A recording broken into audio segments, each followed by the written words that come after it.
नमस्कार दोस्तों, आप सभी का हमारे YouTube चैनल मन का वॉइस में स्वागत है। मैं रोज एक शिक्षाप्रद कहानी लेकर आता हूं।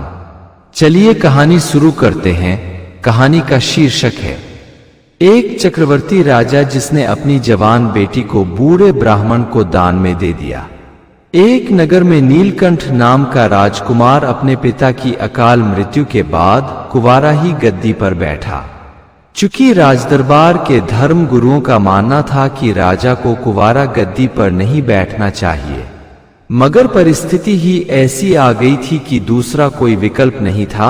राजा के रूप में राजकुमार नीलकंठ का राज्याभिषेक करा दिया गया था। अब पंडितों पर जिम्मेदारी आ गई थी कि जल्दी से राजा का विवाह करा दिया जाए, नहीं तो राज्य में अनर्थ होने लगेंगे, सूखा पड़ेगा, महामारी आ जाएगी, अनायास आग लग जाएगी या भयंकर प्रलय हो जाएगा। पंडितों ने राजा का विवाह पड़ोस के राजा की राजकुमारी से करा दिया। रानी अपने साथ एक दासी को भी ले आई। दासी रानी से भी बहुत सुंदर थी। रानी उसके रूप रंग शरीर के सुंदर बनावट के आगे खुद ही उसकी दासी लगती थी। राजा नीलकंठ उसके रूप रंग पर मोहित हो गया। वह रानी को छोड़ दासी के साथ ही रात बिताने लगा तो रानी को अपनी गलती का एहसास हुआ कि उसने दासी को अपने साथ लाकर भूल कर दी है, जबकि उसके माता पिता सुंदर दासी ले जाने का विरोध कर रहे थे। उन्हें अपने माता पिता की बात मान लेनी चाहिए था। आखिर उन लोगों ने अपने सिर के बाल धूप में सफेद नहीं किए होंगे, बल्कि दुनिया के लोगों के रहन सहन रीति देखकर ही बूढ़े हुए हैं। रानी ने सोचा, दासी को ही हम गुपचुप तरीके से वापस अपने राज्य भेज देते हैं। ना रहेगा बांस ना बाजेगी बांसुरी।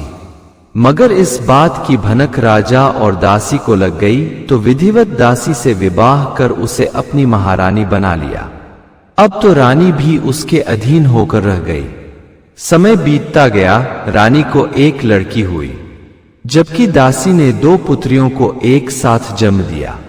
राजा दासी से उत्पन्न पुत्रियों को बेहद प्यार करता था। वहीं रानी से जन्म लेने वाली पुत्री को कभी गोद में भी नहीं उठाता था। उसे हमेशा हे दृष्टि से देखता था। धीरे धीरे समय बीतता गया। तीनों राजकुमारियां सयानी हो गई। 2 राजकुमारियां अपने पिता को भगवान का रूप मानती थी। आठ राजा और अपनी दासी मां की नित्य पूजा करती थी, जबकि रानी पुत्री भगवान विष्णु की पूजा करती थी। उनका मानना था कि सब कुछ भगवान के करने से ही होता है, राजा तो एक निमित्त मात्र है। वह पूजा के बाद पूजा कर रही स्त्रियों में प्रवचन भी करती। वह भगवान की कथा स्त्रियों को सुनाती। वह अपने कथा में राजा का कोई गुणगान नहीं करती। यह खबर राजा को भी लगी कि वह मेरा अपमान कर रही है। जबकि प्रजा का भगवान राजा होता है, उसके बाद कोई भगवान है। आठ उसे पहले अपने पिता का गुणगान करने चाहिए, उसके बाद किसी का गुणगान करे। दासी रानी ने राजा की कान भरी कि उसे बहुत भगवान पर भरोसा हो चला है। उसका विवाह किसी दरिद्र से कर दीजिए। जब गरीबी में जीवन बिताएगी तब उसे पता चलेगा कि असली दाता कौन है। आखिर रोते हुए उसे आपके पास आकर क्षमा मांगनी पड़ेगी। तब उससे पूछना कि भगवान कौन है। चूंकि राजा दासी का गुलाम था तो उसकी बात मान ली। फिर सोचा, अगर किसी गरीब से राजकुमारी का विवाह करेंगे तो मुझे बहुत से मित्र राजाओं को निमंत्रण देना पड़ेगा। उसका ननिहाल के लोग भी आएंगे। मेरा साला अभी अभी राजा बना है, वह इस तरह अपनी भांजी को किसी गरीब के पल्ले नहीं बांधने देगा। हो सकता है लड़ाई झगड़ा भी हो जाए, तो क्यों नहीं किसी गरीब को राजकुमारी को दान में दे देते हैं। दूसरे दिन एक बहुत गरीब बूढ़ा ब्राह्मण गरीबी से तंग आकर राजा से याचना के लिए आया।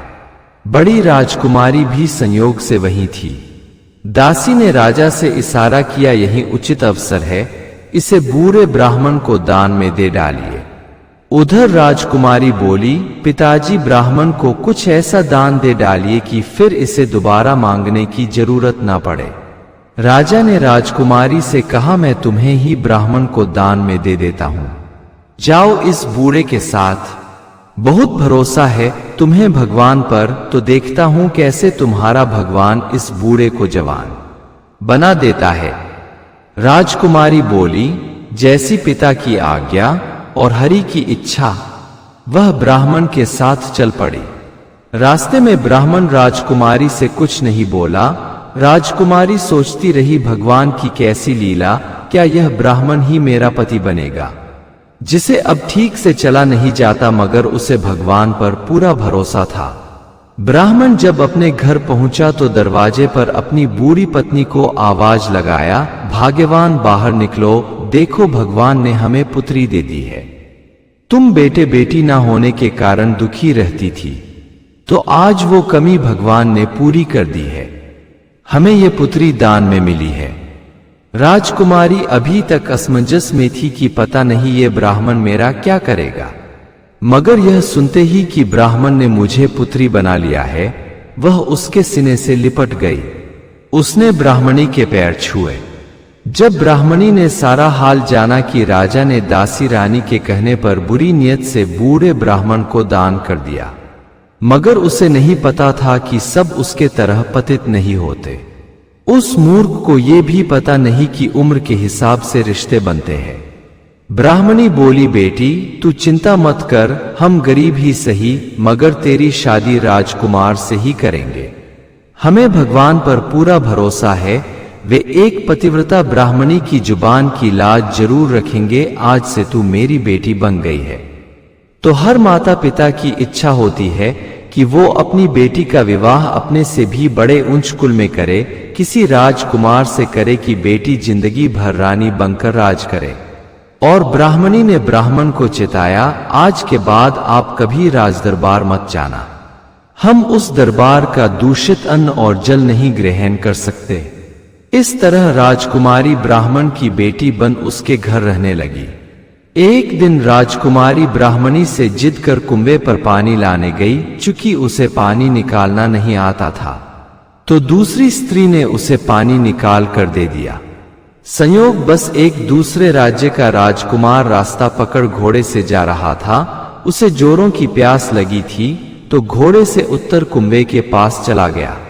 उसने देखा एक बहुत सुंदर स्त्री कुंबे से पानी लेकर जा रही है, तो उसने उसी से पानी पिलाने की याचना कर डाली। तो राजकुमारी पूरा घड़ा का पानी राजकुमार के ऊपर ही उड़ेल दिया। जाहिर था उसे पानी पिलाना नहीं आता था, उसने कभी किसी को पानी पिलाया ही नहीं था। राजकुमार मन ही मन बहुत नाराज हुआ। वह पानी भर रही अन्य स्त्रियों से पूछ बैठा कि कौन है ये लड़की जिसे पानी पिलाना भी नहीं आता। तब स्त्रियों ने बताया कि यह राजा की बेटी है, राजा इससे नाराज हो इसे ब्राह्मण को दान कर दिया है, मगर धर्मात्मा ब्राह्मण ने इसे अपनी पुत्री बना लिया है। राजकुमार यह सुन बहुत चकित हुआ। ऐसे भी पिता होते हैं जो अपनी बेटी को किसी को दान कर देते हैं। राजकुमार अपने नगर लौट गया तथा यह बात अपने माता पिता से बताई। राजा रानी बहुत धर्मात्मा थे, वे अपने पुत्र पर बहुत नाराज हुए कि तुम यह जानते हुए कि एक राजकुमारी किसी गरीब के घर किसी तरह मुश्किल में जीवन बिता रही है, और तुम जानकर भी उसे उसी अवस्था में छोड़ आए, तुम सुबह ही जाओ और उस ब्राह्मण से याचना कर उसका हाथ मांगो, उसे सम्मान के साथ राजदरबार ले आवो, हम तुम्हारे साथ उसका पूरे सम्मान के साथ विवाह करेंगे। राजकुमार तो यही चाहता था। राजकुमारी तो देखते ही उसके आंखों में बस गई थी। वह दूसरे दिन पूरे लाव लश्कर के साथ ब्राह्मण के घर पधारा और उन्हें साष्टांग दंडवत कर अपना परिचय दिया तथा राजकुमारी का हाथ मांगा। पंडित जी के खुशी का पारावार ना रहा कि उनका रिश्ता आज एक राजदरबार से जुड़ने जा रहा है। दोनों प्राणी ने आंसू बहाते हुए बेटी को विदा किया। इस तरह कई साल बीत गए। राजकुमारी अब रानी बन चुकी थी। उसके 2 पुत्र भी पैदा हो चुके थे। एक दिन उसे मां की याद आई, उस ब्राह्मण की याद आई, तो यह बात अपने पति से बताई। राजा उसे लेकर पहले ब्राह्मण के घर आया। ब्राह्मण ब्राह्मणी बहुत वृद्ध हो चुके थे। वे बेटी को देख बहुत खुश हुए। उन्हें बड़ी खुशी इस बात की थी कि बेटी ने उसे भुलाया नहीं है। रानी ब्राह्मण माता पिता को पालकी में बैठा अपने नगर भेजवा दी ताकि अपने देख रेख में उनकी सेवा कर सके। उसके बाद अपने माता पिता से मिलने राजदरबार गई। राजा की नजर जब बेटी पर पड़ी तो मारे शर्म से गड़ गया।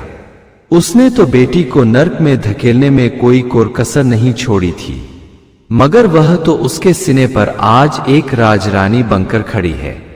वह अपनी मां से मिलने से पहले अपनी सौतेली मां से मिलना चाहती थी, मगर पता चला कि वह राजा को छोड़ मंत्री के साथ भाग गई है।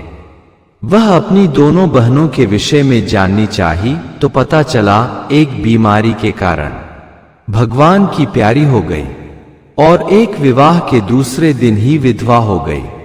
जाहिर था यह सब राजा के कुकर्मों का फल था। बड़ी रानी यानी राजकुमारी की अपनी मां ही अब राजा की देखभाल करती थी।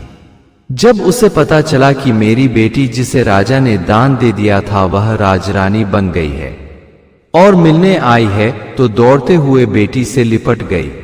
बेटी ने राजा के तरफ इशारा करते हुए बताया कि जिसका भगवान बुरा नहीं चाहते उसका कोई बुरा नहीं कर सकता। चूंकि रानी ने बेटी से बताया कि अब तुम्हारे सिवा इस राज्य का कोई वारिश नहीं है, तुम्हें ही अब सब संभालना होगा, तो बेटी ने बताया, मां भगवान ने वारिश दे दिया है। मेरे 2 बेटे गुरुकुल में शिक्षा ग्रहण कर रहे हैं। एक यहां का राजकाज संभाल लेगा, दूसरा मेरे पास रहेगा। राजा आत्मग्लानि से भर बेटी के चरणों में गिरकर माफी मांगना चाह रहा था, मगर बेटी ने पहले ही भाप लिया और बोली, पिताजी इसमें आपकी कोई गलती नहीं थी, बल्कि मेरी मां की ही गलती थी जो अपने से भी सुंदर दासी को अपने साथ ले आई थी। वह ना तो मेरी मां की हुई न पिता की हुई।